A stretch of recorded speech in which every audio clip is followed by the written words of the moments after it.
दोस्तों आज की इस वीडियो में हम लोग सभी चतुर्भुजों के क्षेत्रफल का सूत्र जानेंगे और इन सूत्रों का उपयोग करके सवालों को कैसे लगाया जाता है।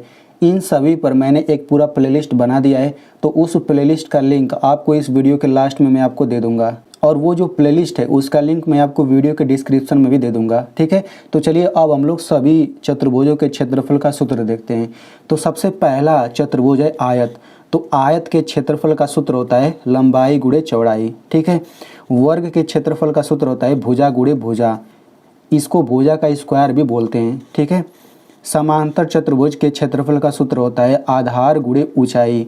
अब यहाँ पे एक चीज़ समझने वाली बात है कि ऊंचाई को लंब भी बोला जाता है। ठीक है ना, यानी ऊंचाई बोलिए या फिर लंब बोलिए, बात एक ही है। तो समांतर चतुर्भुज के क्षेत्रफल का सूत्र आधार गुणे लंब भी बोला जा सकता है। ठीक है, चलिए अब हम लोग देखते हैं समचतुर्भुज का क्षेत्रफल।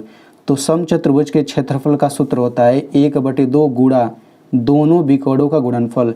चूंकि चतुर्भुज में दो ही विकर्ण होता है, तो अगर आपको समचतुर्भुज का क्षेत्रफल निकालना है तो दोनों विकर्ण का गुणा कर देंगे और 1/2 का भी गुणा कर देंगे। ठीक है, पतंग का क्षेत्रफल क्या होता है? तो पतंग का क्षेत्रफल होता है 1/2 गुणे दोनों विकर्णों का गुणनफल। ठीक है ना, यानी कि समचतुर्भुज का क्षेत्रफल और ये पतंग का क्षेत्रफल दोनों ही सेम ही होता है। ठीक है, ये पतंग जो है ये भी एक चतुर्भुज का प्रकार ही है। ठीक ना, अब चलिए देख लेते हैं समलंब चतुर्भुज का क्षेत्रफल।